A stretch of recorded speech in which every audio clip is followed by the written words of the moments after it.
If you're anything like me, you have fond memories of collecting the ERTL Thomas & Friends toy line, and more specifically the era of the range that featured the Character Portrait packaging, named so because of, well, the portrait of the character featured on the right hand side of the card. Generally, these illustrations were very well done and closely resembled the character featured inside the blister pack, but there were some exceptions.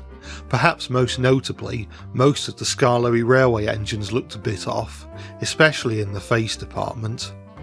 They weren't done quite as dirty as poor old Mega Man when it came to box art representation, but there is still room for improvement all the same. Modifying these portraits is something I've wanted to do for a while, so I figured that now would be as good a time as any to make a start.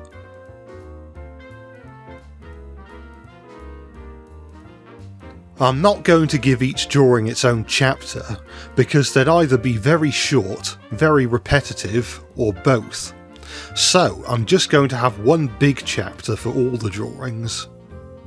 These drawings are often attributed to Owen Bell, but as far as I'm aware this is not true. Owen Bell did draw some of the ERTL character portraits, but only for the first 31 releases, basically everything up until the 1994 wave.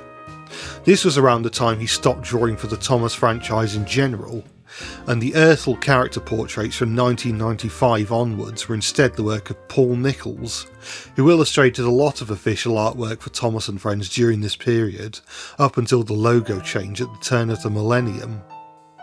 Whilst Paul Nicholls drew these specific portraits, I decided to base my face redraws more on Owen Bell's style. My understanding is that there is a reason behind the inaccurate faces for these engines. It's seemingly related to the fact that the ERTL toys of these engines are based not on their TV series designs, but on their railway series and real-life counterparts.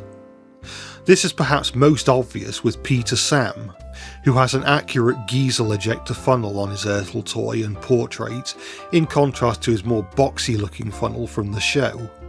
This being long before the CGI series, where his funnel was changed to match the real thing. Whilst I don't think anything was fully confirmed, the prevailing theory is that the ERTL toys of the Skarloey Railway fleet, barring Rusty and Duke, were designed for the 50th anniversary of the Railway series as book-only characters, without the knowledge that they were slated to appear in the TV series. This is further evidenced by the fact that prototype photos of Sir Handel and Duncan exist, depicting them in a red livery like in the books. I suspect that this is why the faces on the character portraits look the way they do. They are most likely drawn before the faces on the toys were changed to match those of the TV series. For all we know, there may even be earlier versions of this artwork depicting all these characters in red. Something I find to be seldom talked about is the influence the ERTL Thomas toys had on the remainder of the franchise. Perhaps the most notable example is the troublesome trucks. A lot of merchandise, even today, will have two troublesome trucks in their range and will always use the same faces, one of which isn't even correct for what type of truck it is. That started with the ERTL range. There's also the Thomas magazines, originally published by Marvel and later Egmont. After adapting stories from the first two seasons, any new TV series characters introduced in the magazine were directly lifted from the ERTL toy line. Their appearances usually match the toys, note Sir Handel's lack of coal bunker in this illustration, and their personalities would often reflect their character bios written on the back of the packaging. Railway series characters would also show up occasionally, but specifically only the ones that appeared in the ERTL range. I bring this up because this relates to a personal theory of mine.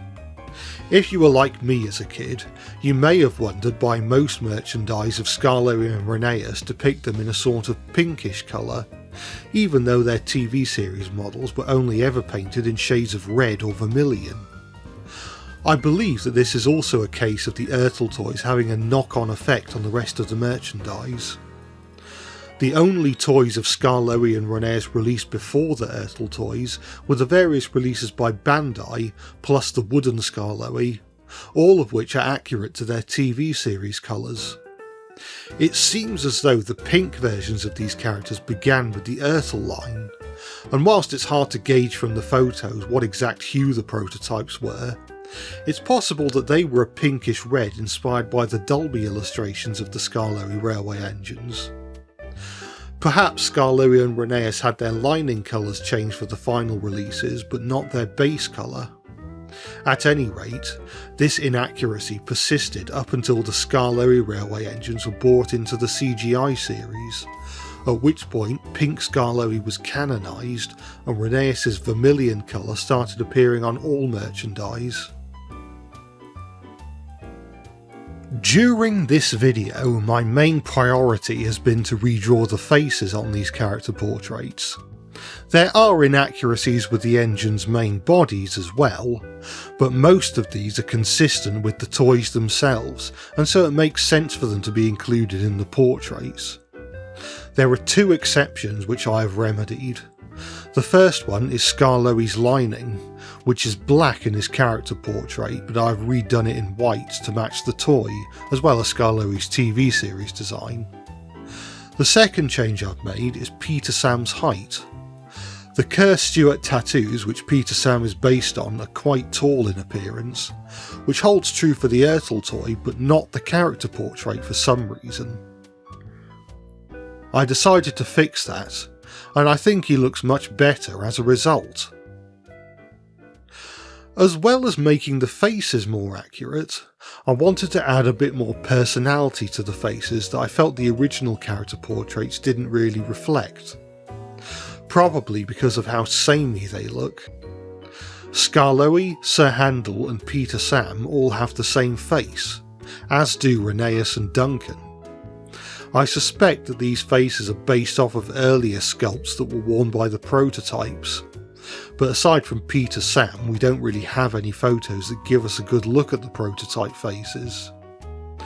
One thing I did notice is that the face design used for Rheneas and Duncan's character portraits is quite similar in appearance to the front face of the ERTL Lord Harry, which makes me wonder if the design was originally used for Rheneas and Duncan and then repurposed for Lord Harry.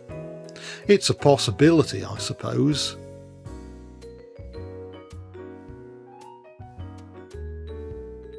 And, with all the drawings done, here are some comparisons between the original portraits and my modified versions.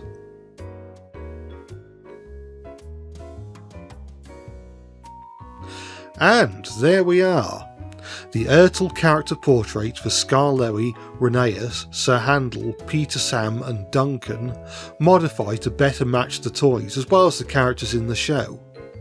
Quite a short video this week. I wanted to put out something fairly quick and simple that I knew I'd be able to finish by today, so that I can start properly scheduling my work weeks from here on out. Hope you're looking forward to what I've got in store throughout the rest of the year. Be sure to subscribe if you're not already, and I'll see you next week for what will probably be a longer video.